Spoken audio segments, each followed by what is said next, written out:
Bill, how have you been? Great to have you back. Hello, Bill. I'm here. Hey, how are you? Hey, Bill. Great to have you back, my friend. Mute button. I need the mute button for myself sometimes, as my wife might say. Good to talk to you. Where do you want to go? Well, okay, the obvious starting place will be the playoff and how it ended up playing out. What did you think in the end about both the selections and the explanation of the process? Well, they got it wrong from a strictly, heart of competition, the way the structure is, I was saying you're trying to cram 5 people into 4 chairs so somebody has to sit on the floor. And the way that they did it, so they got it wrong. I'll be clear about that for all the Florida State fans out there. Yep. But the easiest route in terms of the blowback they would get back. I think they would end up getting more blowback from the SEC had Alabama been left out, and even more blowback from the state of Texas, who beat Alabama in the regular season, and we'd be wondering what the value of this regular season is that we cling on to so hard with college football, if that makes sense. No, and I understand it. Look, I think if they were so concerned about Jordan Travis not playing, why wouldn't they drop down to 5th the week after he got hurt? Why'd they wait till now? Right. And that's the worst part of it, is it's really, we can dance around it all we want, but they pin this on a kid that got hurt. Mm-hmm. And the entire nature of the Florida State season changed when Jordan Travis fractured his ankle. And he became he's basically the reason why, and I hate that because he's a kid. It's not like Jordan Travis planned to fracture his ankle against North Alabama, and you raise a great point. If they were going to drop him, why didn't they do it after that North Alabama game? Why did they not do it after the offense looked just okay against Florida? They waited until the absolute last minute. And something, Steve, I'll say this. After the Big Ten championship game, when Urban Meyer said they can't take Alabama without taking Texas, that's when it kind of dawned on me that's probably what the committee's going to do. Right. Well, exactly. They had no choice. Texas went to Tuscaloosa and won by double digits. You could not justify Alabama in and Texas out just on the fact that something on the field had to count for something. Right, and that's the other end of it. Like, they could have hedged, and kind of what I was going with was I didn't think there was a chance Alabama would be left out. Right. Because it's SEC, it's Greg Sankey. If you watch those 5 conference championship games, I think most sane college football fans would agree that the Georgia-Alabama game was the best of the 5 in terms of what you saw in terms of the product. And I just didn't see a way. But by the setup and the structure, if we were being fair about it, then Alabama should have been left out. And I say that knowing that I'm probably going to pick Alabama to win the national championship. Right. Well, no, they went from 8. I think they entered at 8, right? They went from 8 to 4. Georgia fell from 1 to 6 when it was all said and done. And look, and they don't have to look far for blame because the ACC commissioner, Jim Phillips, along with Kevin Warren and George Kliavkoff, you and I both know when the, quote, alliance was put together, they put the brakes on the 12-team playoff, which everybody thought was going to start this year. Yeah, and so there's a little bit of that. And then there's a little bit of, we got into kind of a spirited debate in one of our editorial meetings with another good friend of both of ours, Mike DeCourcy. And I said, what's stopping them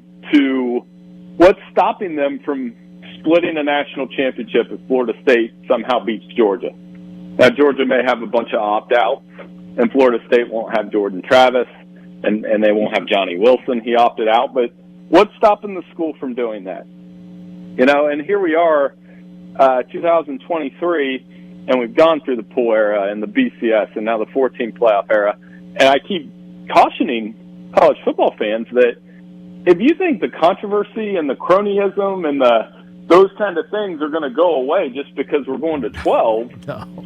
I think you're going to be disappointed. You're going to be Billy, you and I both are all going to be very disappointed because it's been there. Dave Refson, mutual friend of ours, wrote a book about the roots of college football starting in the late 1880s. When you read it, not much has changed. It's just a different era with no face masks. Right, and they weren't dealing with, like the Spanish flu and those kind of things, although we did have to get through COVID. Yeah.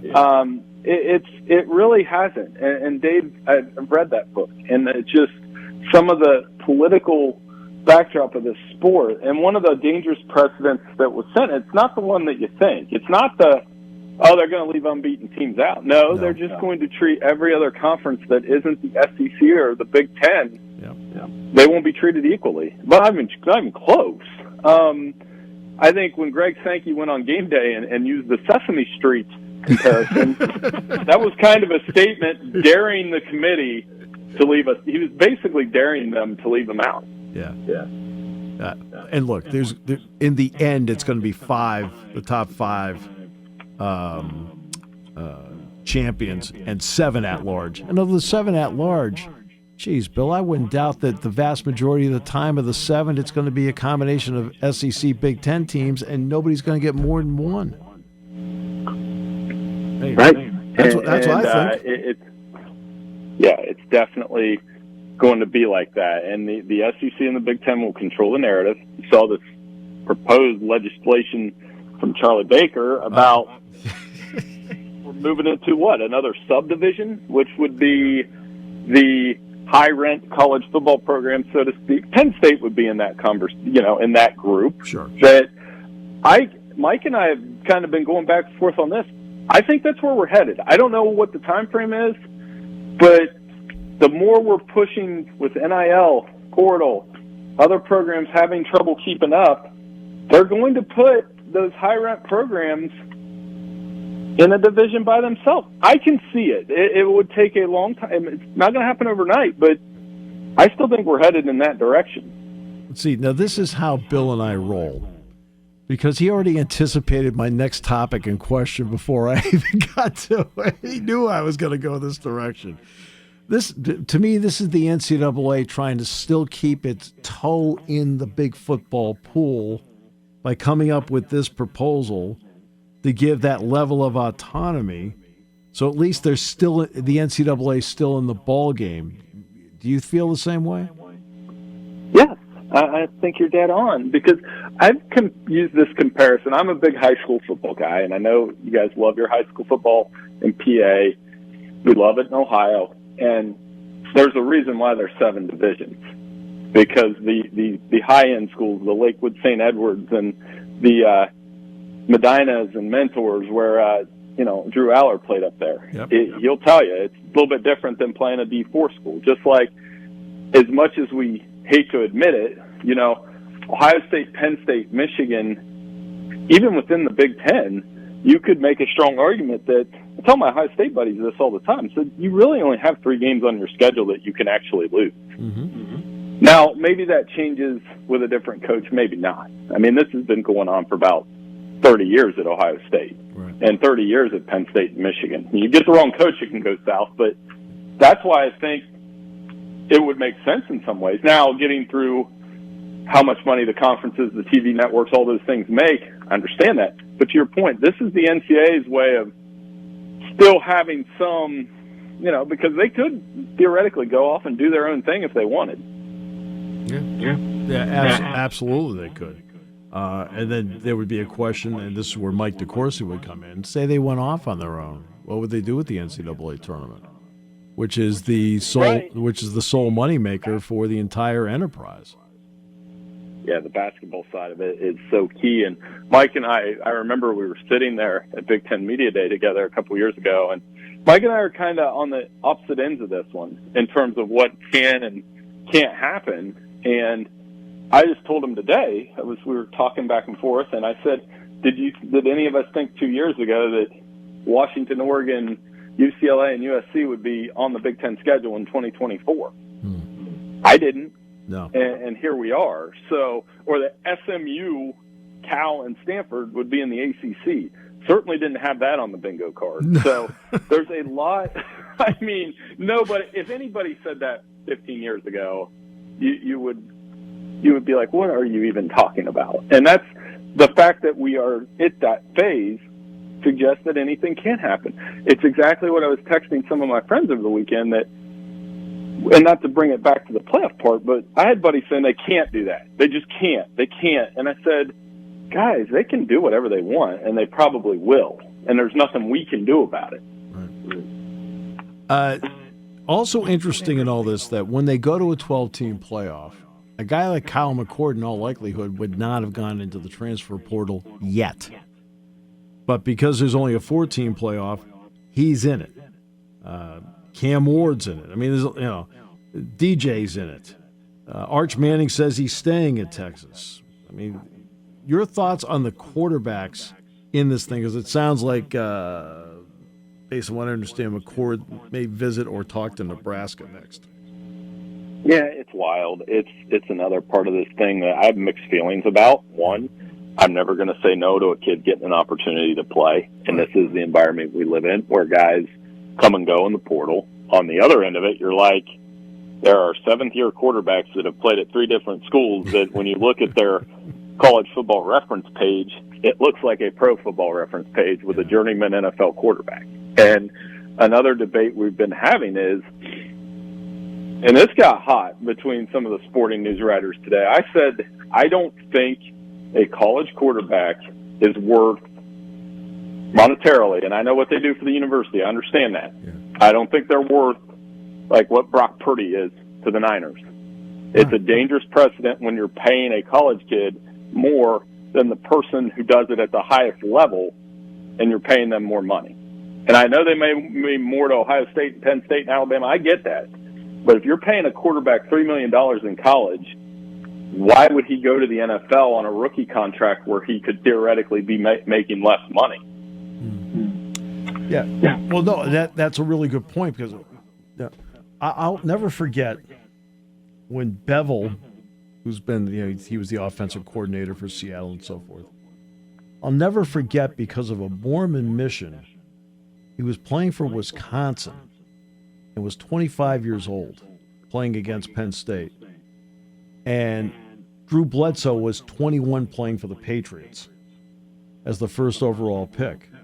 And you look today, you're going to tell me that a 23 to 26-year-old starting quarterback in the NFL, a multi-billion-dollar enterprise, is less valuable than a 19-year-old at a university?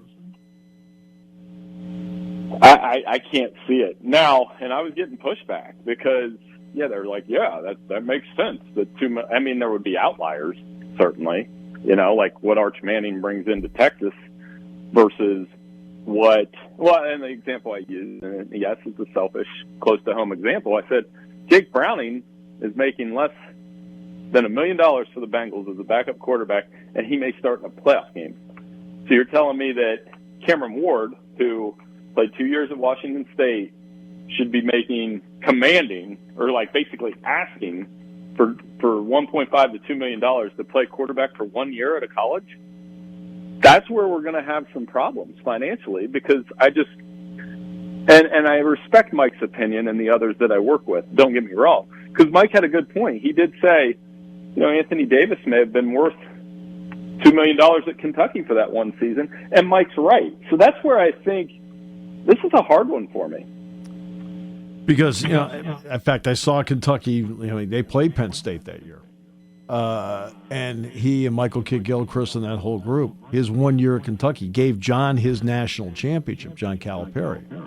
And, and at Ohio State, for 1 year, if Cam Ward makes that move from Washington State to Ohio State,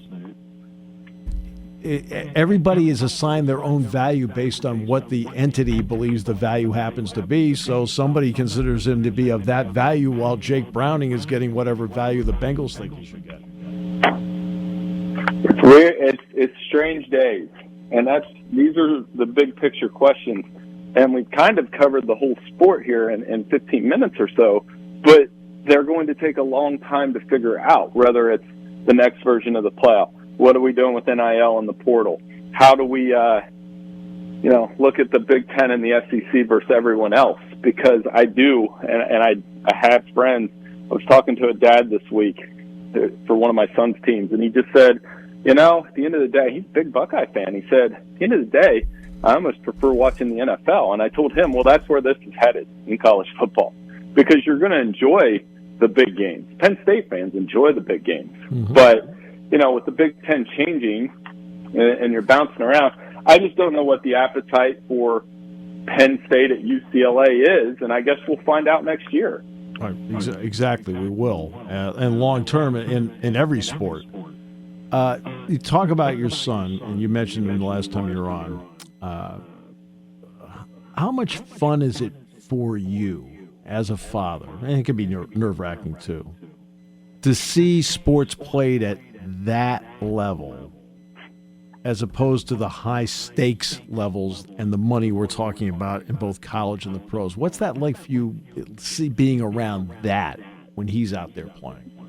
No, my son played junior high football, and my daughter plays all the sports too, and I help coach where I can, and it is still fun at its roots, right? Like the junior high football at its roots was a lot of fun. Last time I came on, we were driving back from his last game and listening to you call the Indiana radio game, and just to instill those things and the excitement. I think the appetite from that generation is still there.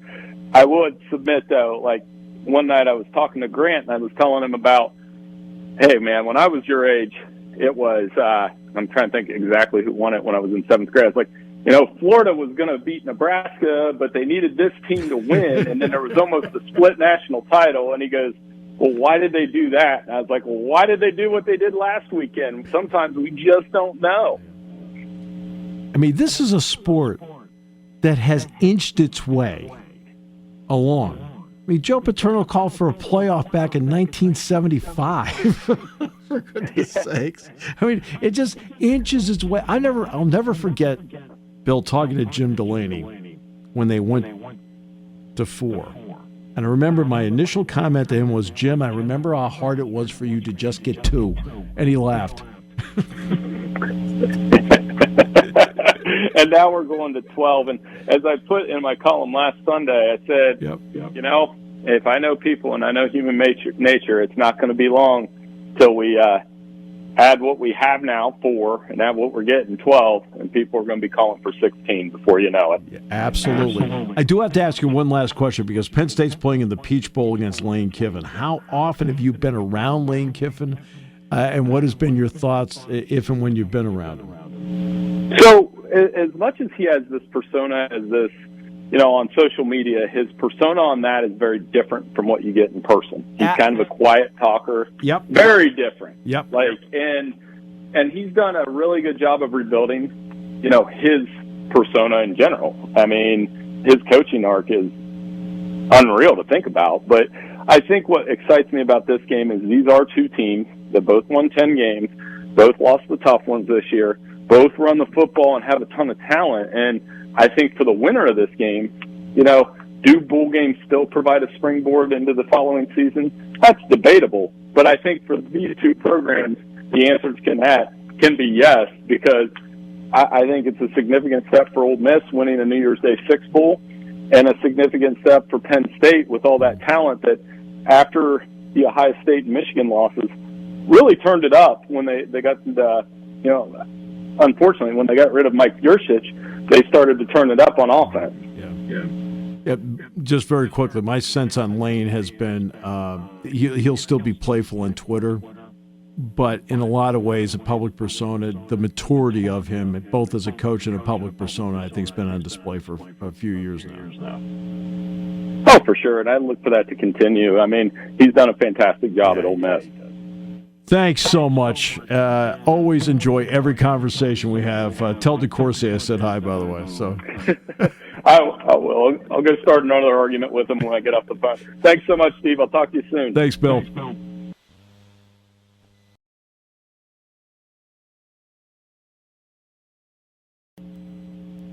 it's good to expand our calendar a little bit. The local school district doesn't agree, but that's fine. I was told our setup would be a little bit different than it was, so I apologize. We had to push this back a day. Perfectly happy with how it turned out. So let's. It also delayed 24 hours you having to talk about the Steelers. When you turned to Mason Rudolph in the end, and I say this with all due respect to him, what does that tell us? It tells us how bad the coaching staff felt about Mitch Trubisky's performance on Saturday, and it's a rare opportunity to see that what we saw really did match what the coaching staff saw. I don't think they even took a whole lot of time to decide that. The fact that they yanked Trubisky from the game, to me, my immediate thought was, this is for now and it's for next week in case Pickett can't play. Now, let's put an asterisk by that. We don't know yet, but the fact that they are going to go through every possible machination there is to get Kenny Pickett on the field on Saturday suggests to you the level of faith that they have in Mason Rudolph and certainly in Mitch Trubisky. And in my opinion, over time, up to and including Saturday, that's a well-earned opinion because, wow, that was, to put it mildly, you can't win with quarterback play like that at the NFL level. You just can't. That was a career-killing game for Mitch Trubisky. That was really, really bad. A very unfortunate time for the Steelers, and a game they set up for him very well. They came off, right out of the gate. They looked pretty good. They did a few things. They get the big special teams play. They're up 13-0. They're built to win those games. And not only did they lose the game, they didn't compete from that moment on. And it brings up a slew of issues. Not least of all, what they're going to do at quarterback, because it looks like death by gunshot, stabbing, or electrocution right now between the three of them, and I'm not really sure what they're going to be able to do about it for the remainder of the season. Quarterbacks have to help themselves, but they also, along the way, need help. We've already seen the effort in the Cincinnati game from Deontay Johnson. We are now seeing the effort from George Pickens on the other side. What is your comment on the lack of a professional effort by those guys? I like to think that my comment will be a bit more professional than Pickens was. As if the play itself wasn't bad enough.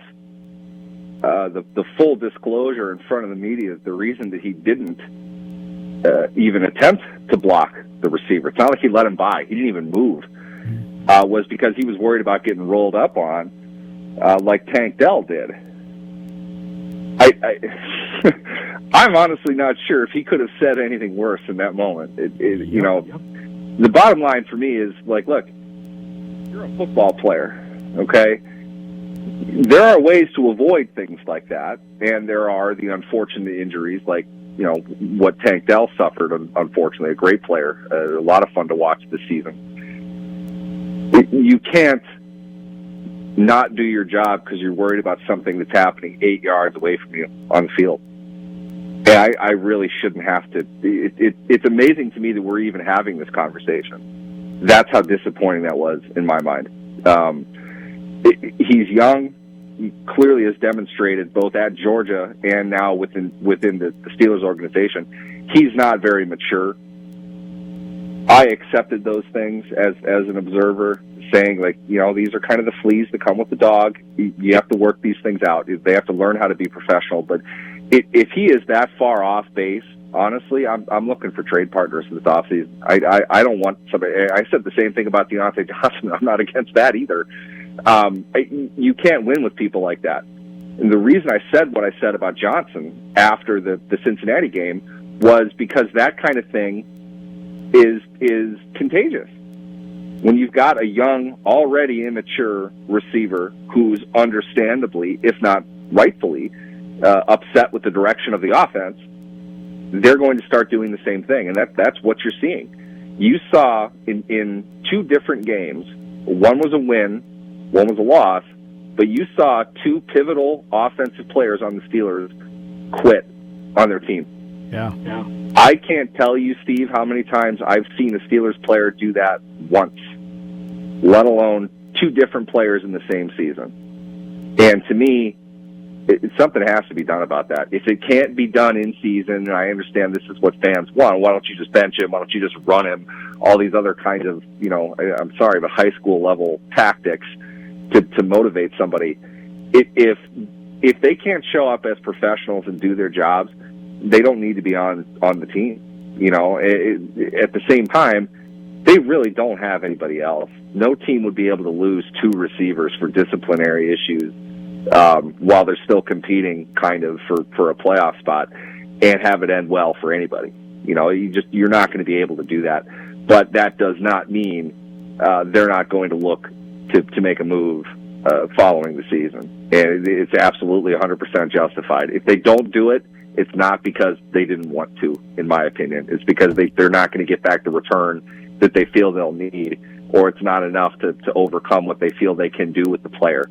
But that was embarrassing. That was a disgrace. I honestly, I don't like dipping into hyperbole and trying to put all these probably overstated emotions into something, but it's a proud standing organization. It's maybe the most recognizable brand as far as the NFL goes in the world. That's humiliating to them. You can't have that. You just can't. And for him to justify it the way he did, he had the opportunity to apologize or whatever, tap dance around it. For him to suggest it's because he feels like he could get hurt. Like, okay, then you don't need to be playing football. I don't know what to tell you. This is not a pain-free sport. It's not a risk-free game. You're not able to have those kinds of thoughts and actions and play this game successfully. And if you're not going to do that, you shouldn't be here. I mean, do you think for a second that Joe Green, Mel Blount, Jack Lambert, Jack Ham, Mike Wagner, Lynn Swann, John Stallworth, Rocky Blyer, Franco Harris, do you think they ever quit on a player or a game? Ever? I honestly feel like Jack Lambert would have gone after Pickens himself if he was on the other team. Agreed. For doing that. Agreed. Because you're dragging the quality of the game down. I haven't seen high school players do that kind of thing.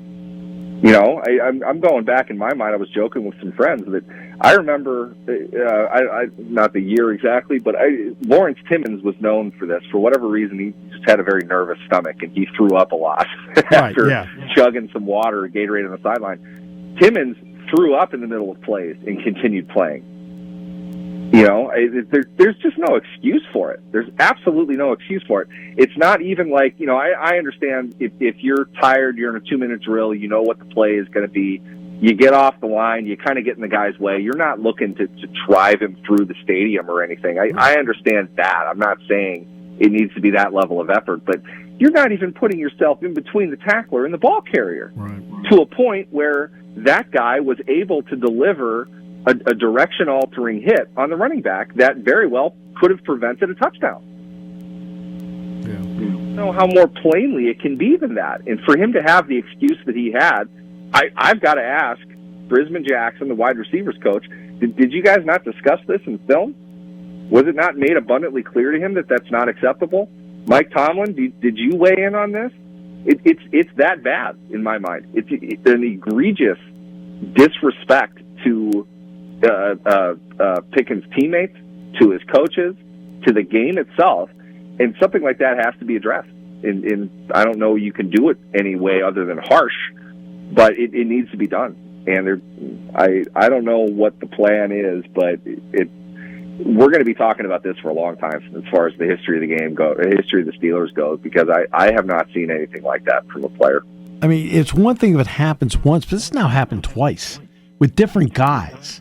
See, that's the issue. And let's remember, too, And then I'm not going to be one of those that jumps on the Mike Tomlin, anti-Mike Tomlin bandwagon here.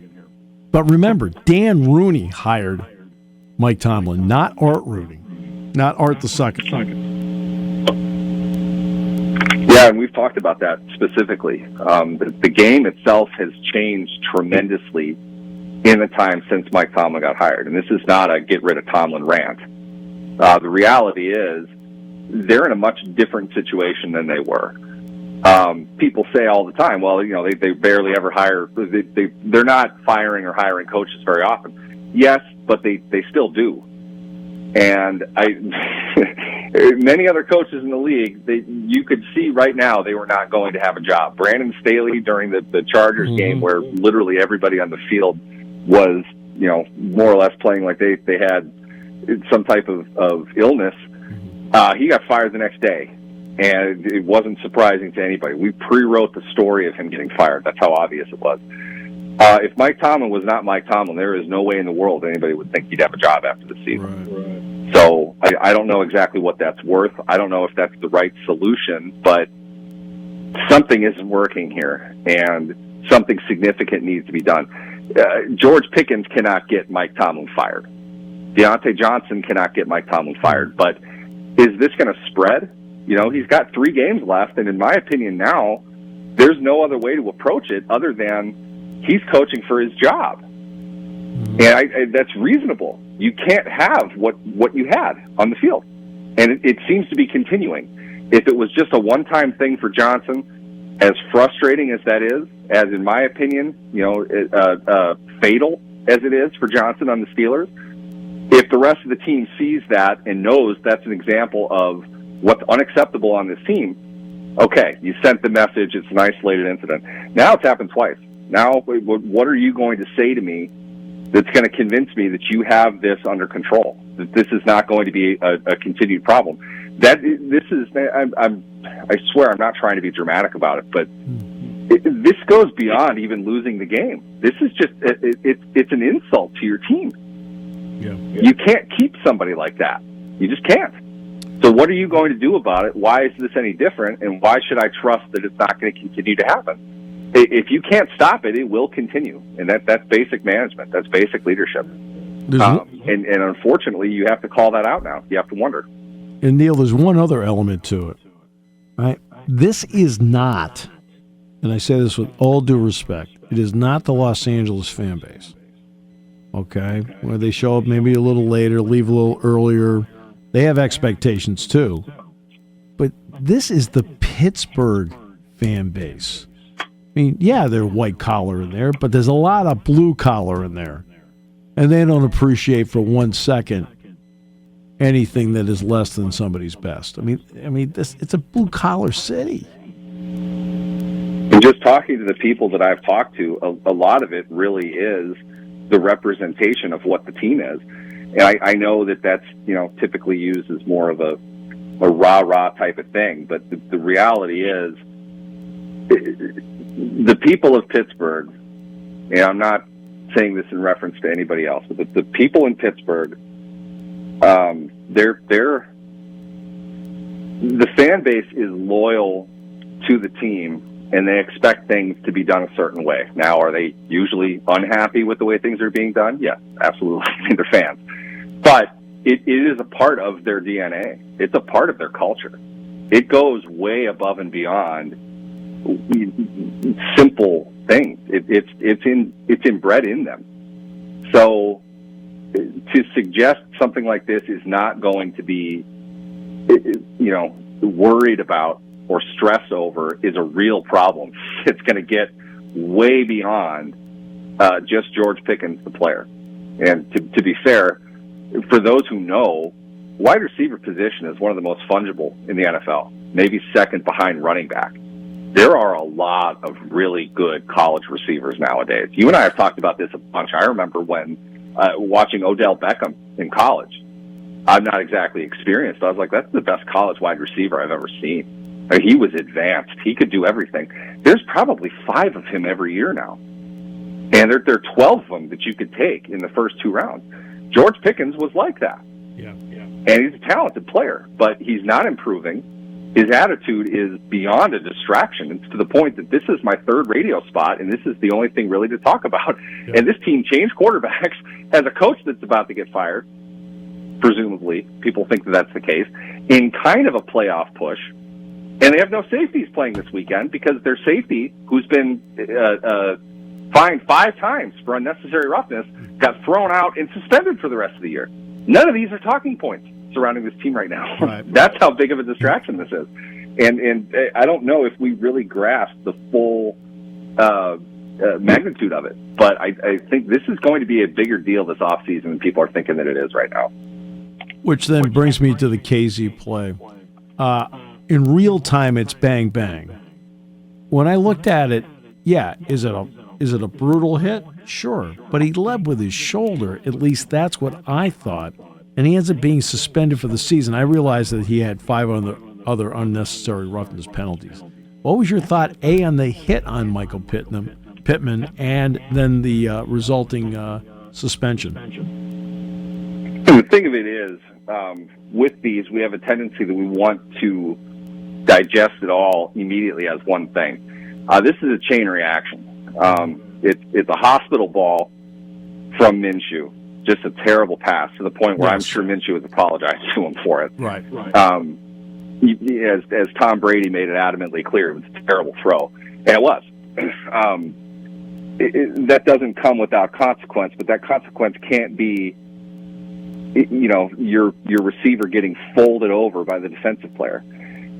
You're right. He did lead with his shoulder, but the rule is you can't hit a defenseless receiver in the head and neck area. It doesn't matter what you hit him with. The thing that gets me more than anything is you couldn't define defenseless receiver better than Michael Pittman in that situation. I mean, he couldn't protect himself in any way. Can KZ get to the ball without doing what he did? I don't know. What I know is this. The NFL has been the subject of litigation for the better part of 2 decades. That's right. In regards to player safety, player health. That's right. If you watch that play, frame by frame or in full speed, fast forward even, however you want to watch it, can you sit there at the 10,000-foot level and say that's okay in the game that is being sued constantly for not being safe enough for people? Right. From a legal perspective, from an organizational perspective, there is no way you can allow that. You just can't. The game is bigger than DeMonte Casey's ability to get to a football, a Week 14 game. Okay, they're not going to bend around that. And on top of that, right or wrong, fair or indifferent, they've been calling this for the last 11 years. Okay, we probably should be used to it by now. My knee-jerk reaction was, and I tweeted this, he's going to get tossed and he's probably going to get suspended. Not at all surprised.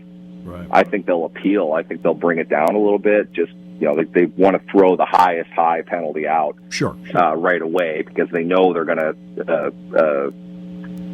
appeal and they're going to try to bring that down to make it look like they're trying to work with the player or whatever. But at the same time, dude, you've been fined for this 5 times this year. Yeah, okay, right. At some point, the hammer's going to come down, and that's what I mean. It's not because of the hit that he's suspended. It's the hit plus the 5 other times they've tried to get through to him that you can't play the game this way. And I don't know what to tell you unless he's the least lucky person in the world. To my knowledge, Minkah Fitzpatrick, who has more tackles per game than KZ does, hasn't been fined for anything yet this year. So there comes a point that you have to say the game is possible to be played at a successful level without folding guys over, taking shoulder shots directly to their head when they're completely stretched out. You can't do that. I understand fans are upset, but the NFL is pretty clear that that's just simply not allowed. Do you let him catch it? No, but you can probably try to go for the ball. You can try to jar it loose. You can even, get lower and try to hit him in the chest, which is what you're supposed to do. I'm not his coach. What I know is he's been fined several times for this. That play wasn't going to swing the game either way, and what he did is incredibly dangerous. Right. And again, why is the rule in place? The rule's in place because they're trying to save the game. I mean, that's what they're trying to do. I mean, that's part of circling the wagon, saying, hey, look, we want football to stay alive. So look, we're going to put these kind of rules in place. So, hey, this is the thing we have to do. Right. Neal, to you and your great family, happy holidays. Appreciate you so much. And believe it or not, if you're available, we'll talk Tuesday. Hey, I'll be here for sure. Good. Favorite part of the week. You guys have a happy holiday as well. Always great. Love doing this. Glad to be here and glad you guys want me back. Yeah, you're the best. Thanks, Neal.